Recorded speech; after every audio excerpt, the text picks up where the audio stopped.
PJNet.TV. It's 9:30 East Coast time, but our guest is not on the East Coast, so it's different time where he's at. You're watching The Bumper, and we are recording this in case it needs to be Exhibit A in court later. And we're streaming on Facebook, Twitter, and YouTube. And well, maybe if you know somewhere else we should stream, let us know. We'll stream there. And we are ready. Our guest is in the green room. Our chat room is waiting. And we will begin our countdown to Studio 37 Alpha right now.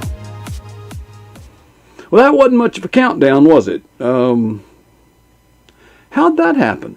Okay, well, skip the countdown, folks. It is time. PJNet Live has started. It's 9:30 East Coast. Now, if it's not 9:30 East Coast and you're watching this, you're probably watching, well, a recording of it. And we're glad you joined us. We really are, no matter what time it may be. If you are watching this live on Facebook, like YouTube, Twitter, all kind of places like that, we're glad you stopped scrolling, really. And hope that we have earned your visitation, and we'll hope that you will enjoy every minute of it. But I do invite you to join the fellowship over at pjnet.tv. You can watch the program there with friends. Yes, they'll send you friend requests. They'll follow you on Twitter. They'll send you Amazon gift card. I don't know. Anyway, great people. The PJNet family. Folks, I'm kind of in a humorous mood because we're very blessed tonight. First-time guest. You know, there's only one thing better than a first-time guest. And that's a second-time guest. Well, maybe he'll come back. I don't know. Let's try him out. Timothy Browne has joined us from the great state of Arizona, where they are rebellious and do not observe things like daylight savings time. Is that a tradition? Is there a tradition of rebellion in your state, or only with respect to daylight savings time? Hi, Mark. I thank you so much for having me on. And I'm actually a new Arizonan. I'm not even sure that's what their name is. Yeah. I'm actually from Montana, but we're actually living in Montana, or living down in Tucson right now. Oh, okay. What's the matter? Rent come due up there and you had to move? Well, I tell you, the older I get, the more uncomfortable that sub-below temperature is. So in January and February, when it's 70 degrees here, it's awful nice to be in warm weather. So, well, come on to Florida, where we shoot mosquitoes with low brass 8s, snakes and alligators and stuff like that. But Timothy, I enjoyed, folks, when we have a new guest, we do a dry run, or at least we try to. And a lot of times it's like, well, maybe we just should have recorded the dry run. It might have been more interesting. But Timothy has led quite an interesting life, including orthopedic surgeon. That's right. I went back after my training, went back to Montana and had a busy practice in sports medicine and trauma. The traumatic part of sports for me was my coach. not. That's right. Yeah. Well, I fixed a lot of knees and a lot of shoulders and that sort of thing. And it's interesting. I was actually thinking about this today. How we started that next journey in our life. I was in a very busy practice. We were making good money and hopefully helping quite a few people. But my life was really, based on what we were doing. And a good friend of mine who had been doing overseas mission had asked me to go a number of times. And of course, I very often was too busy or just didn't have the desire to go. And I loved Shannon's talk about her children, because so often our children talk to us, or God talks to us through our children. Mm-hmm. And we're my wife Julie and I were sitting at the kitchen table one night, and this good friend had asked us to go to Guatemala, and I had to make a decision that night. And we were sitting there eating. I remember we were eating spaghetti for whatever reason, and we're eating because you were hungry. And that's all why. Of a sudden, yeah. So my son looked up at me and he said, "Dad, did you know that to God obedience is more important than sacrifice?" I was like, oh, come on, So to make a long story short, we ended up going to Guatemala for our first mission trip, and then of course it changed our lives for forevermore. So Well, before I get into the serious stuff, I'm desperately needing to get a professional opinion because our coach kept telling us that there's a difference between discomfort, pain, and injury. Discomfort is to be ignored, he said. Just ignore it. That's just part of football. He said pain is your body trying to tell you that it needs attention, that it's your body's warning signal. And he said injury is something that is a result of ignoring the warnings or something like that. Does that sound about right, or is that coaching? he's actually spot on. And I actually told my patients that a lot, whether they were, recovering from a rotator cuff injury or a ACL reconstruction or something like that. I would tell them, that old saying, no pain, no gain, does not apply here. Mm-hmm. No discomfort, no gain may be Yeah. the right way to say it. And, because you do have to work through some of that discomfort to get better. But the no pain, no gain doesn't work with orthopedics. So. Okay, and we were told the best remediation or mitigation against injury is strength. Your muscles act as shock absorbers to your skeletal structure. Yeah, they told me anyway. I've been doing medicine for a long time, and I tell you that I think that's one of the things that really brought me to God was to see how remarkable our bodies are created. How we can heal from terrible injuries. My oldest son is a general surgery resident down in Dallas, and of course they're dealing with some horrific injuries. And they had a young man that was recently came in, was shot. They had to do all sorts of things to save his life, and it's remarkable how God has created us. It is, because I'm something of an engineer, and I very much compliment God on his engineering prowess. Our body is a very complex yet simple system of pulleys and levers. And it is truly, truly amazing. And I'm also a software engineer, and I mess around with technology, and I'm fascinated by the attempts we're making toward robotics. And one of we can do all kinds of things robotically, but we're having trouble with one particular thing, Timothy. Trying to get a robot to stand erect. Just stand there. So what they have to do is they have to keep it segue, do something like that. Yet we can stand erect within moments. Other animals minutes after they're born, they're able to stand erect.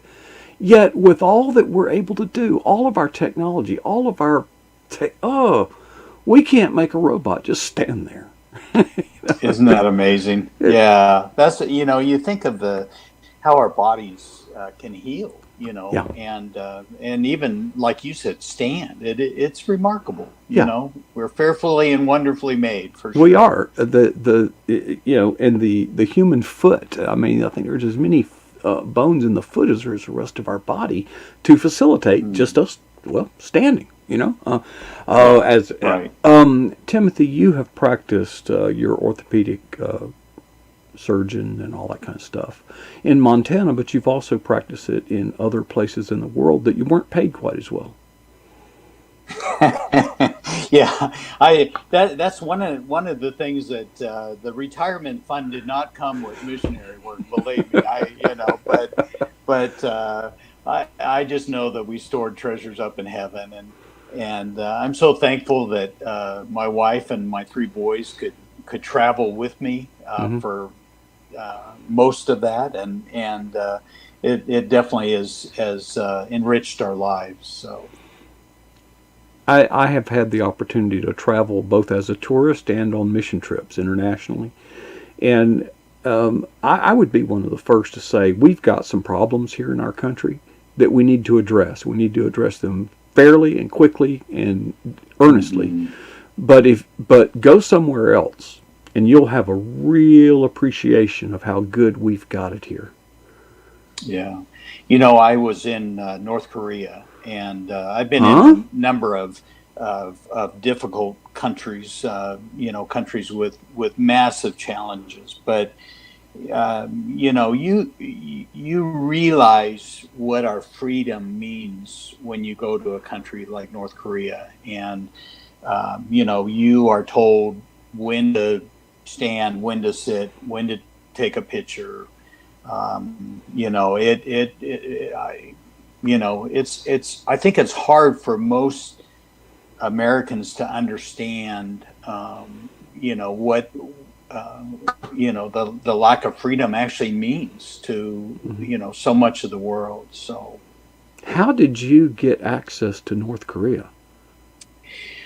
well, it's interesting. I was asked with a contingent of other physicians. We One of the organizations that we traveled with had some medical supplies. This was in 2000, and it was at a time that it was estimated that over 2 million people had actually starved to death.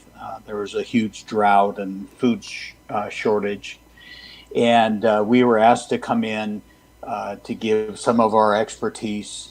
And it was probably one of the most challenging um, trips that we've been on. Just to see um, the problems that are there, the needs that were there. And I got to tell you, um, and this is so common in any place you go. You if you can kind of move the problems out of the way, and talk with somebody one on one, even our handler, who I'm Mm-hmm. sure was North Korean, special agent. Mm-hmm. We got to know him well enough that he worried about his family. He worried about feeding his family. He worried about what his kids would grow up. What kind of environment they'd grow up is all the same things that our hearts cry out for. And those are some special times to share with folks like that. Mm-hmm. You've you set out to pursue a medical career in Montana. You've kind of retired from that. The, at any point during your medical career, did you say, I ought to just quit this and write a book? Well, Make some it's real been money, a yeah, yeah, yeah. I can buy you a cup of coffee. Um, well, as all of our journeys, it's been quite a unique experience. I was in practice for a number of years, and then we did the mission work for many years.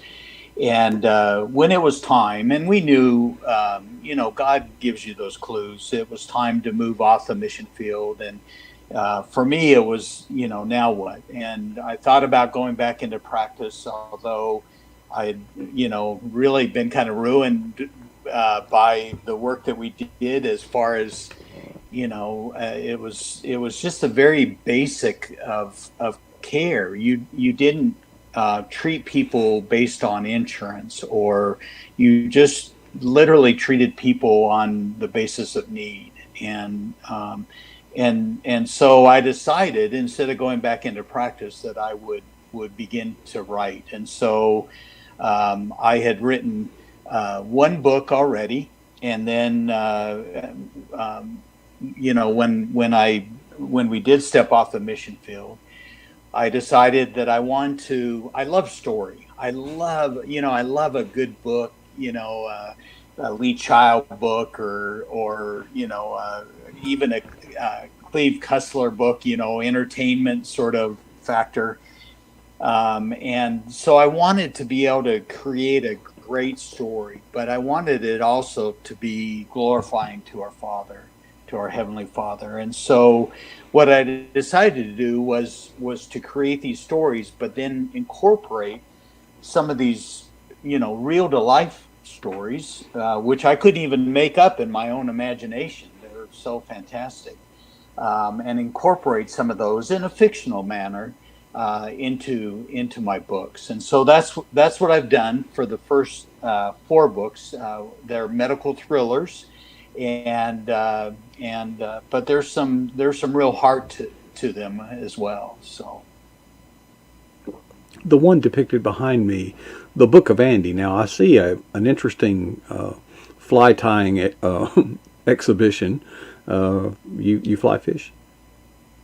I do. I'm a dry fly fisherman. In fact, I lost my dad in January from COVID, and I dedicated the book to him. And I in the dedication I say to Dad, a dry fly fisherman. And those of us that are dry fly fishermen know what that means. And This particular story, it's funny. I actually sat down to write in a completely different genre. I sat down to write a romantic comedy, and my friends that will be honest with me said, Tim, you're really not that romantic and you're not that funny. so, so I had to Great to kind have of friends change like it that. up a little bit, and it really, really what came out was a very sweet, humorous family saga, and there is some romance in it. But yeah, this is a completely different write for me than my medical thrillers that I've done before. Now we met through an individual, Karen Sargent, That's right. who we really enjoyed having on this program just a short while ago, and it I spoke with her later, and we are just on the same page. There are so many writers out there that are very passionate, of course, about their work, and they get emotionally invested in it, and they think this is just, man, if people are just going to gobble this up. Hmm. Hmm.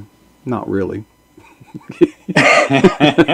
Well, publishing business is a hard business. In fact, I got to tell you, I don't share this story very often, but my first book that I wrote was really based. It was a completely secular hospital drama sort of Hmm.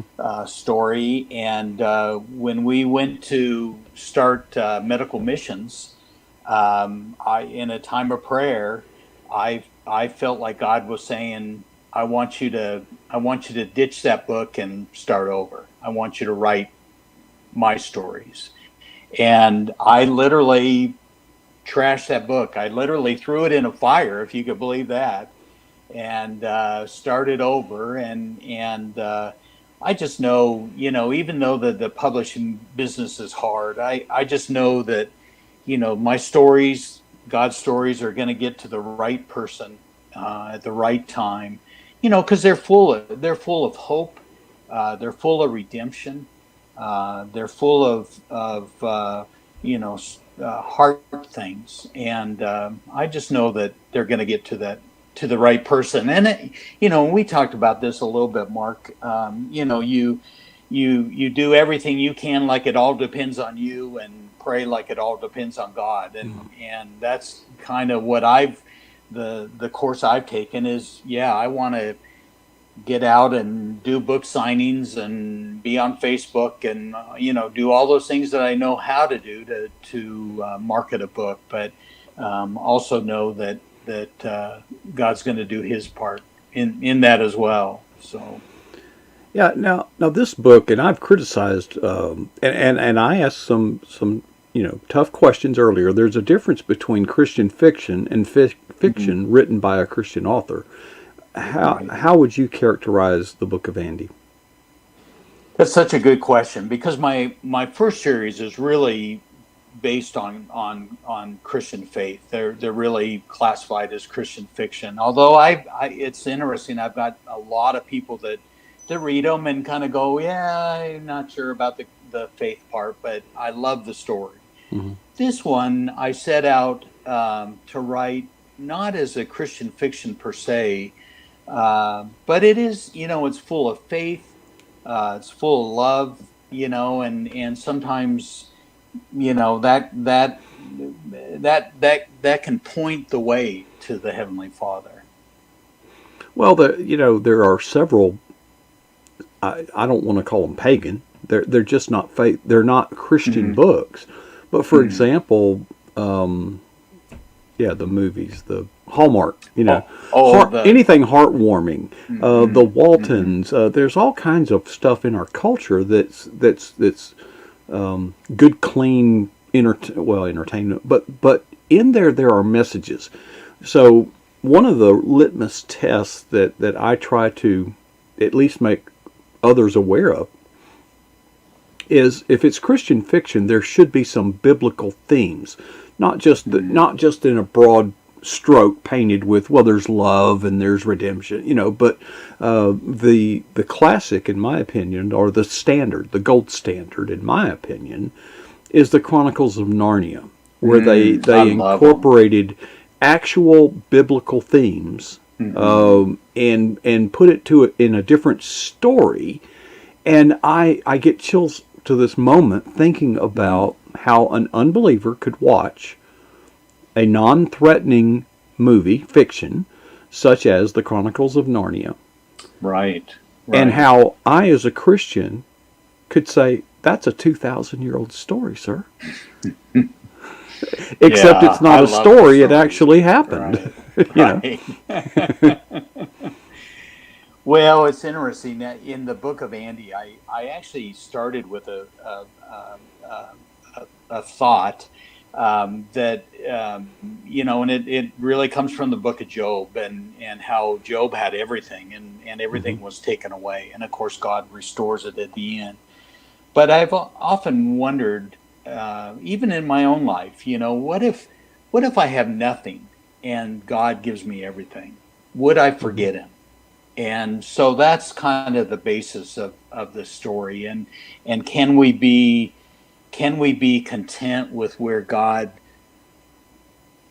plants us right now? And you mentioned earlier about and we joked about our great retirement fund doing missions. Well,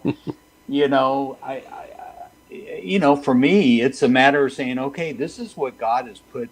This is the life that God has given us, and can we be content with that? Can we be content with less because we don't have this big retirement fund?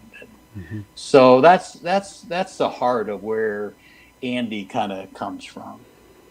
Well, and I have a personal struggle, and I have to be careful how I frame this because I have some commitments and policies, but you get a clear message from God to do this, to do what, for writing a book or doing missions work or whatever.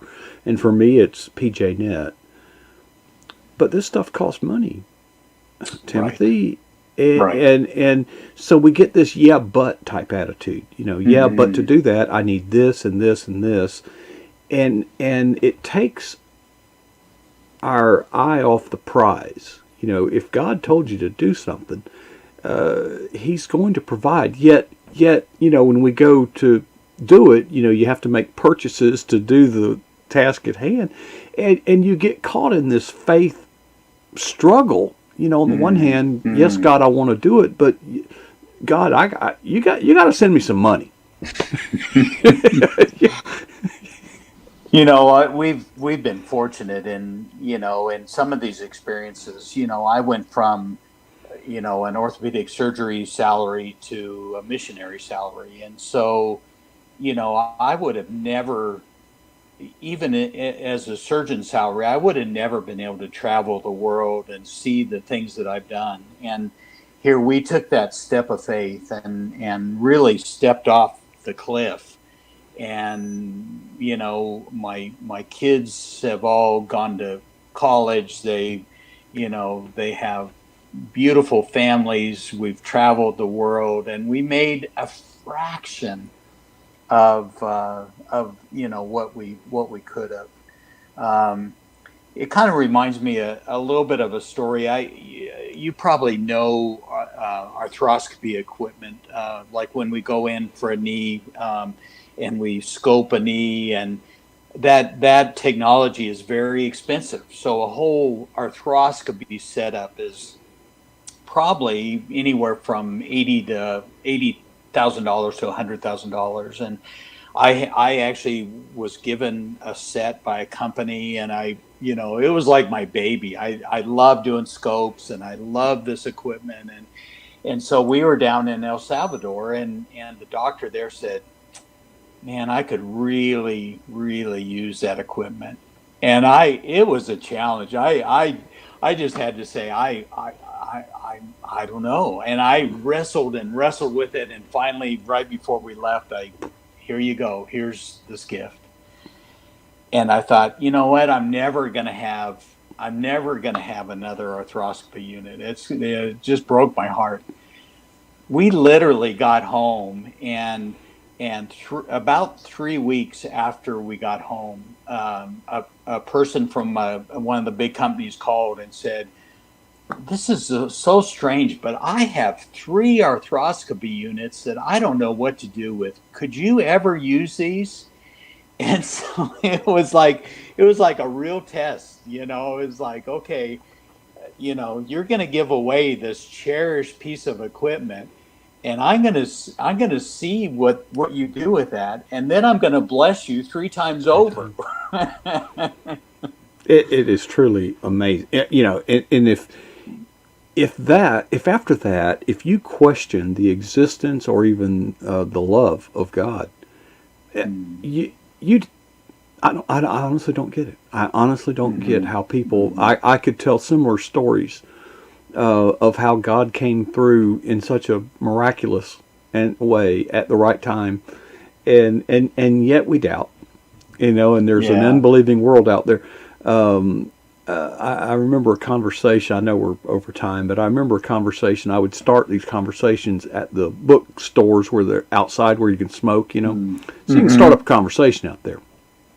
And one particular guy, I was in Tallahassee, Florida, which is home to Florida State, the People's Republic of Florida State University, and also Florida A&M University, as well as a community college, but a lot of college students. Right. Well, this was a botany student studying botanical science, and he opened that door. A lot of people have the shields up, but he kind of opened the door and said, if God were still doing miracles like he was in biblical times, I would be inclined to believe in God. And I don't have time to go into it, but I had him describe is a seed, a plant seed, is that living? Is that life, or is it inert? He says it's inert. I said, okay, so explain to me how this inert thing becomes a living organism.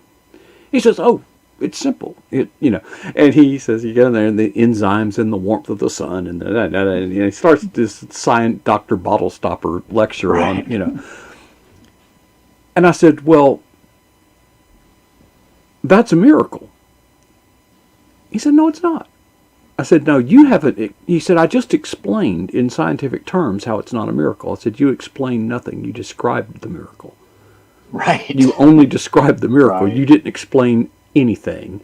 Anyway, I digress. I love that, Mark. Well, and on top of that, we, our lives are full of challenges, and so we've got to take those treasures that God has given us, and those challenges that we all face. Everybody faces, health problems or family problems or whatever, and try to justify those two together so we can live in faith. Yeah.